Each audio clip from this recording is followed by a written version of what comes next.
Oi, meus queridos e queridas, meu pessoal, nós vamos seguir com o estudo do processo penal, né? E nessa nossa aula eu quero conversar com vocês. Na verdade, a gente vai começar a conversar, são várias aulas, são uma sequência de algumas aulas sobre um tema dos mais interessantes, mas que exige muita atenção da nossa parte, porque tem muitos detalhes, muitas nuances, que é a competência penal. A gente vai ver aí a competência criminal para que a gente possa entender de uma vez por todas como é que se estrutura essa competência. Então, como é que eu vou ter a organização dessa competência penal? Vamos voltar e vamos ver do começo, tá? A jurisdição, ela é, como vocês sabem, uma das funções do Estado. Tem a função executiva, a função legislativa e a função judicial. Portanto, a prestação da jurisdição é uma das funções estatais essenciais, tá? O que nós temos com isso? Diante de um caso concreto, há ali um conflito, há ali uma lide. Tanto é que uma das características essenciais da jurisdição é a existência dessa lide. Rafael, existe a jurisdição voluntária que não tem uma lide. Tudo bem, mas a jurisdição voluntária é bem excepcional.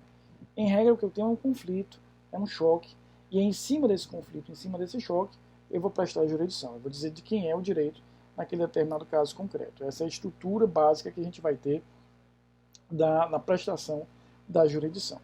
Essa jurisdição, por definição, ela é una, indivisível, eu não devo separá-la. Tanto é que a gente identifica bem isso com a qualidade da jurisdição, ou seja, a decisão que um juiz de primeiro grau toma, o segundo grau toma, os tribunais superiores vêm a tomar, tem a mesma qualidade. O que é que eu quero dizer com qualidade? Eu não estou analisando aqui a qualidade técnica daquela decisão.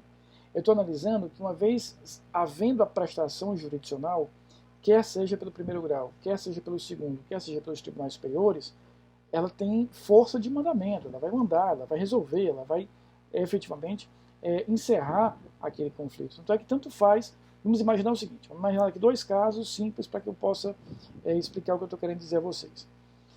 Situação A, o juiz da comarca do interior do estado condenou, ninguém recorreu, transitou em julgado. Aquela decisão será executada e, portanto, aquele réu vai cumprir aquela pena. Situação 2.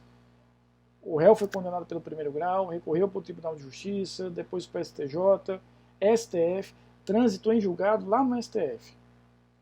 A capacidade que essa decisão aqui, que transitou em julgado do primeiro grau, e a do STF tem de ser executadas é a mesma. Eu vou executar do mesmo jeito a pena. Portanto, veja, a qualidade, no que diz respeito à capacidade de decidir, a capacidade de prestar a jurisdição é uma só, porque ela é do poder judiciário. Ela é dessa função estatal que a gente vai chamar de poder judiciário. Não interessa quem esteja prestando essa jurisdição. A jurisdição é una, a jurisdição é uma só. É isso que a gente vai entender como jurisdição. Tá? Então, a jurisdição é essa função do Estado capaz de dizer o direito no caso concreto. Ela é uma só, indivisível, porque ela é inata ao próprio exercício do Estado. Tanto é que a regra é o monopólio dessa jurisdição. A regra é que eu vou resolver os problemas através do exercício da jurisdição. Claro que existem outras fórmulas, outras técnicas, outros meios para que a gente possa resolver aquele conflito. Arbitragem, mediação, conciliação, até mesmo a autotutela em alguns casos, mas a jurisdição é uma das principais formas de resolução disso e, sem dúvida nenhuma, sem qualquer sombra de dúvidas, vai ser uma fórmula bastante utilizada e bastante importante. Então, jurisdição é essa atribuição do Estado de dizer o direito no caso concreto e ela é una, ela não é divisível. Muito bem. Diante dessa situação, o que nós temos é que essa jurisdição, se ela fosse prestada de forma indiscriminada por todos os órgãos judiciais, isso geraria um conflito prático, uma dificuldade prática muito grande. Então, o que foi que pensou o direito? Tudo bem, a jurisdição é uma só, mas eu vou dividir essa jurisdição sob determinadas categorias para que ela seja prestada, executada, efetivada, declarada de uma forma mais eficaz. Tá? Deixa eu fazer uma analogia, um raciocínio solto aqui, um parênteses, só para a gente entender o seguinte. Tudo isso que vocês estudam numa graduação em Direito é Direito. A gente só estuda Direito. Tanto é que as nossas disciplinas não têm aí nomes muito criativos. Direito civil 1, 2, 3, 4, penal 1, 2, 3, 4 e por aí vai. Mas o direito como um todo é um só. O direito como um todo é uma coisa só. Por que a gente divide em direito civil, direito penal, direito administrativo, direito tributário e etc? Para facilitar o estudo, facilitar o domínio daquilo ali. Mas a gente percebe uma interdisciplinariedade constante. Como é que você vai, por exemplo, a ação civil ex delito, ela é uma ação civil mais oriunda de um crime, né? Onde você tem, por exemplo, um crime de bigamia, a questão de você abrir uma questão prejudicial, porque lá no processo civil você está anulando o casamento. O direito é uno, mas eu vou dividir esse direito em várias áreas de atuação para facilitar a compreensão, para facilitar o ensino, para facilitar a aplicação e a execução desse determinado direito. É nesse sentido, é nesse contexto, que a gente vai falar direito uno, mas repartido em funções. É o que acontece com a jurisdição. A jurisdição é uma só, uma esfera única. Mas eu vou dividir a atuação dessa jurisdição para que eu possa melhor aplicá-la. E eu divido a atuação da jurisdição criando o que eu vou chamar de competência. Então, o que é competência? É a divisão que eu fiz da jurisdição. Aí sim, na hora que eu divido essa jurisdição em regras de competência, eu vou dizer, cabe ao primeiro grau fazer isso, cabe ao segundo grau fazer aquilo, cabe aos tribunais superiores fazer isso. Cabe à jurisdição criminal uma coisa, cabe à civil outra, cabe à tributária outra, e aí eu divido do jeito que eu quiser, da forma que eu quiser, visando o quê? A aplicação daquela mesma capacidade de decidir o direito, mas de uma forma mais didática. A ideia qual é? Quanto mais especializada, quanto mais pensada, quanto mais individualizada for, melhor efetivamente será a prestação daquela determinada jurisdição. Então a jurisdição ela é efetivamente disciplinada dessa forma. Na hora que eu tenho uma jurisdição, eu tenho uma coisa só. Capacidade de dizer o direito é uma coisa só. Mas eu posso dividi-la, reparti-la em determinadas atuações específicas, produzindo o que eu vou chamar de competência. Então, a primeira ideia que eu quero que fique clara nessa nossa aula é que a competência é a divisão, é a repartição da jurisdição. Tá? Então, quando eu tenho competência, eu tenho uma divisão da jurisdição. Então, aqui a gente já consegue fazer um raciocínio, a gente já consegue chegar a uma conclusão. Se a competência é a divisão da jurisdição, do exercício dessa jurisdição, da dimensão prática da aplicação dessa jurisdição, para que eu tenha competência, eu preciso ter jurisdição. É por isso que nós vamos falar de competência apenas do juiz. Só quem tem competência é o juiz. Tá? Apenas o juiz tem efetivamente competência. Quando a gente vai, por exemplo, para a polícia, nós vamos falar de circunscrição, que é uma divisão meramente administrativa. A gente vai para o Ministério Público, a gente vai falar em atribuição. Até que o conflito entre membros do Ministério Público é um conflito de atribuição. Competência é própria, privativa da magistratura, do juiz. Então, para que eu tenha competência nesse sentido que nós estamos estudando, antes de qualquer coisa eu tenho que ter jurisdição. Tá? Então, lembra disso. Vamos fixar essas ideias inicialmente para a gente poder avançar. Jurisdição é una, é a função estatal de declarar o direito no caso concreto. A qualidade é sempre a mesma, no que diz respeito à sua capacidade de efetivação, mas para aperfeiçoar a prestação jurisdicional, eu vou dividir a atuação dessa jurisdição em situações específicas. Nós vamos chamar de competência. O que nós vamos estudar a partir de hoje são essas regras de competência. Tá? A primeira coisa sobre competência que eu quero ver com vocês é dividir as duas espécies básicas que nós temos no processo penal. Eu vou falar em competência absoluta e em competência relativa. Competência absoluta e competência relativa. Tá? Primeira coisa, competência absoluta. No processo penal, a competência absoluta ela é definida em razão da matéria ou em razão da pessoa. Então, se eu estou fixando um critério de competência para melhor exercer a jurisdição e eu tomo como referencial a matéria, por exemplo, a competência da Justiça Federal, competência da Justiça Militar, competência do júri, eu estou diante de uma competência absoluta. Agora, se eu estou usando como critério para a fixação daquela competência um aspecto da pessoa que praticou o fato, por exemplo, a competência por prerrogativa de função, a Constituição diz que o ministro de Estado praticando um crime será julgado pelo Supremo Tribunal Federal. Um juiz de direito praticando um crime é julgado pelo Tribunal de Justiça. O que é isso? Uma competência em razão da pessoa, portanto, competência absoluta. Então, a competência absoluta no processo penal, ela vem da pessoa ou da matéria. Por sua vez, a competência relativa, ela é de natureza territorial, geográfica. Na competência relativa, eu estou resolvendo se eu vou julgar aquele processo na comarca A ou na comarca B. É isso que a gente vai ter na competência relativa. Se eu estou julgando na comarca A ou na B. É meramente territorial. Eu sei que é a justiça estadual, mas eu quero saber se é Fortaleza ou Aquiraz. Fortaleza ou Calcaia. Se eu vou levar Fortaleza ou Juazeiro do Norte. É uma questão meramente territorial. E há uma diferença muito grande aqui. Porque, veja só, a incompetência absoluta, ou seja, como eu contrariei essas regras de competência absoluta, podem ser, primeiro, declaradas de ofício. O juiz pode reconhecer a sua incompetência absoluta sem que ninguém o provoque. E segundo, ele pode reconhecer isso a qualquer tempo. Então ele pode declarar de ofício e a qualquer tempo. Claro que quando eu digo ele pode declarar de ofício, não impede que, efetivamente, a gente tenha aquele indivíduo, a acusação ou defesa, ou seja, aquela parte também impugnando. Então, na incompetência absoluta, o juiz pode declarar de ofício ou porque uma das partes efetivamente impugnou. Tá? Agora, na incompetência relativa, não. Eu só posso declarar a incompetência relativa, repito, aquela de natureza territorial, se e somente se a parte impugnar. O juiz não pode declará-la de ofício. Ele não pode declarar sem que ninguém peça. A parte tem que fazer a impugnação. Então, eu preciso dessa impugnação da parte para que eu declare aquela incompetência relativa. E aqui o que acontece será, se a parte não faz a impugnação, ocorre que nós chamamos, vai ocorrer a preclusão, evidentemente, porque a parte tem um prazo, qual é o prazo? A primeira vez que ela fala no processo. Então, se eu estou diante de uma incompetência relativa, a primeira vez que eu venho falar no processo, eu já tenho efetivamente que fazer a impugnação daquela incompetência. Naquele momento. Tá? Não posso fazer depois. Tenho que fazer ali, naquele momento, essa determinada regra de incompetência.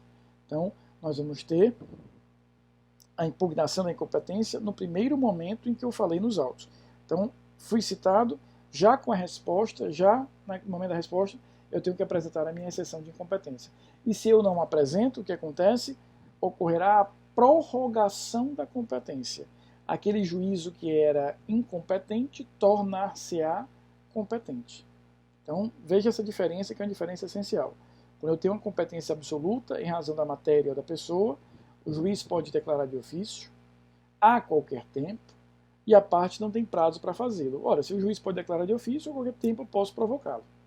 Já na incompetência relativa, não.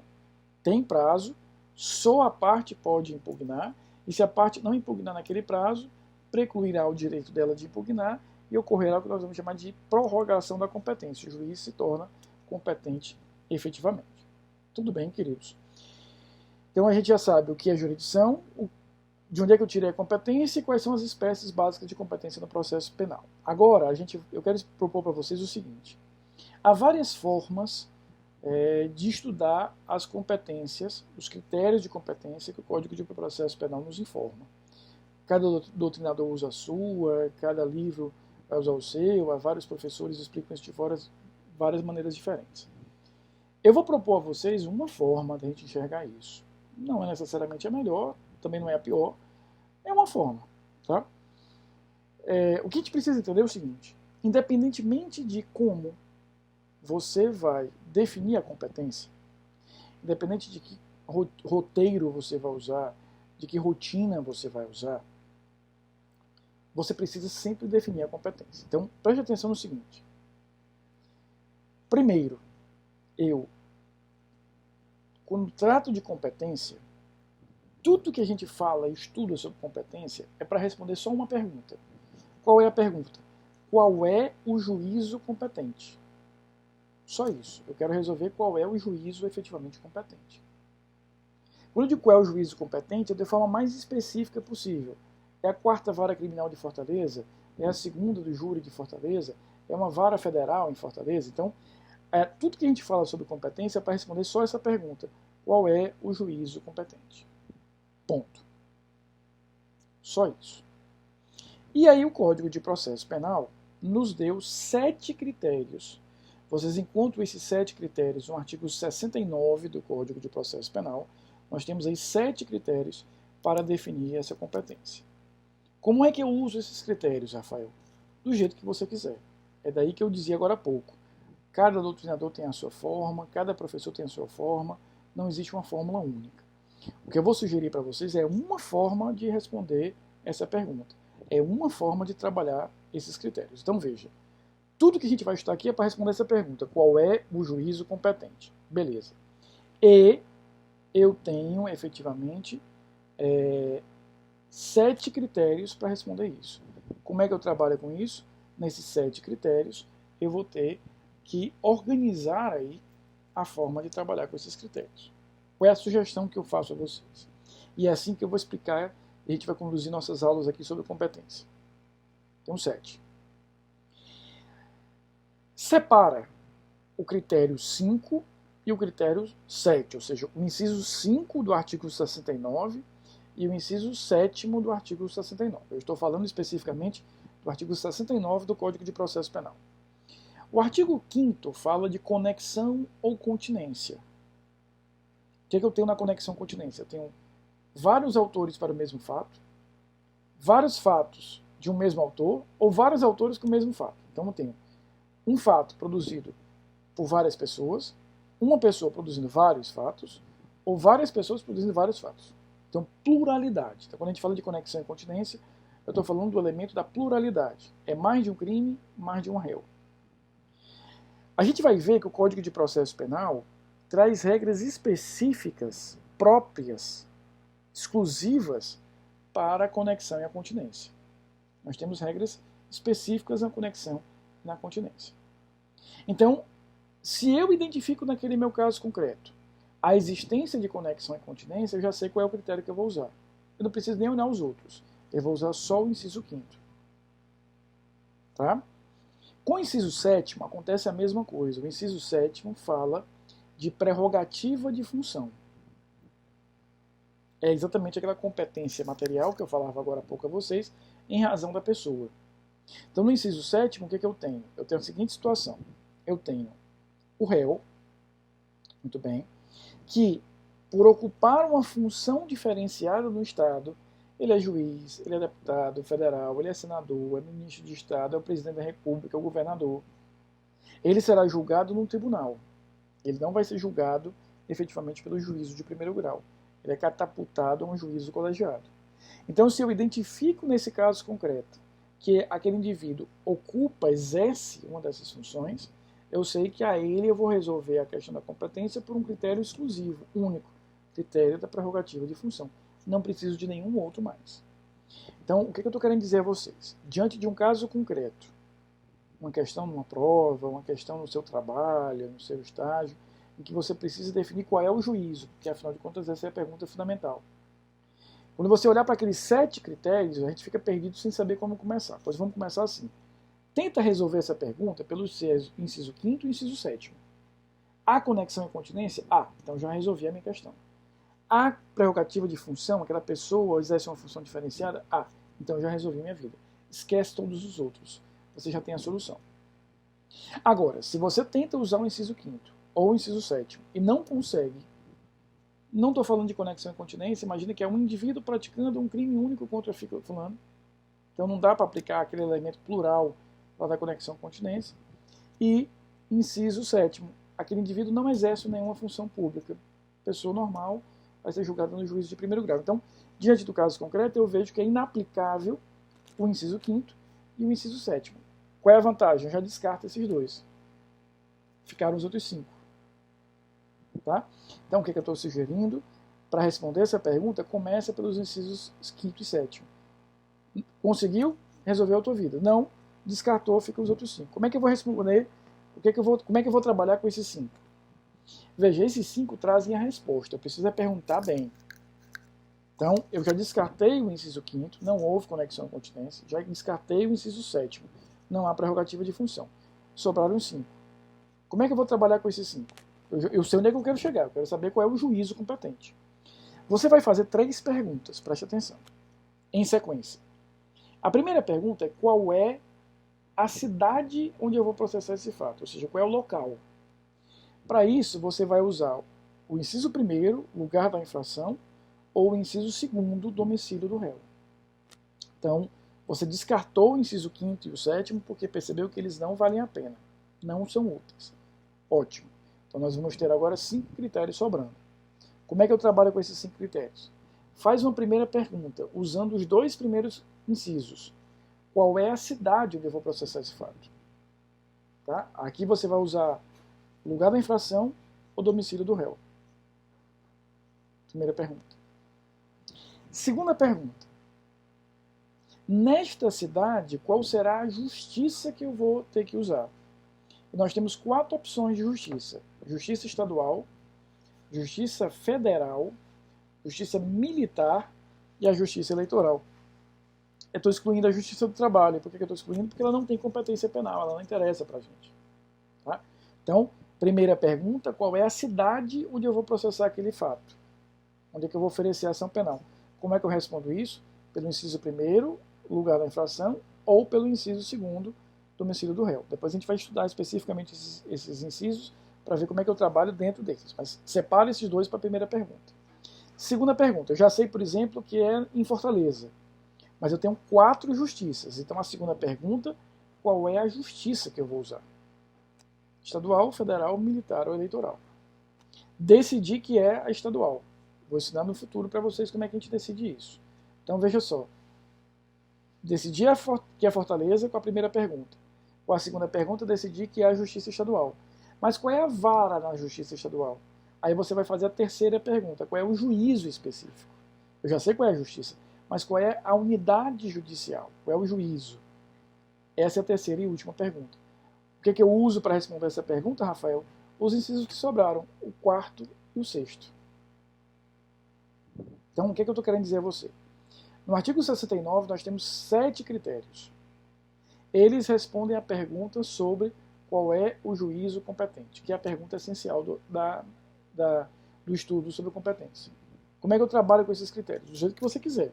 Há várias formas. Eu estou apresentando uma, que eu acho que é muito didática. Tenta usar o quinto ou o sétimo, porque eles, de forma individual, sozinhos, já respondem à pergunta. Se eu conseguir, ótimo. Se não, sobraram uns 5. Como é que eu faço? Com os 2 primeiros, você responde a seguinte pergunta. Qual é a cidade que eu vou processar? Qual é o local? Qual é o lugar? Com o inciso terceiro, você responde a pergunta seguinte. Qual é a justiça naquela cidade? E com o inciso quarto e sexto, qual é o juízo que a gente vai usar especificamente? Qual é a vara especificamente que vai trabalhar nisso aqui? Tá? Nas próximas aulas, a gente vai estudar cada um desses critérios isoladamente. Tá? Então, essa era a ideia geral sobre a competência. A gente vai ter, nas próximas aulas, mais algumas regrinhas sobre competência.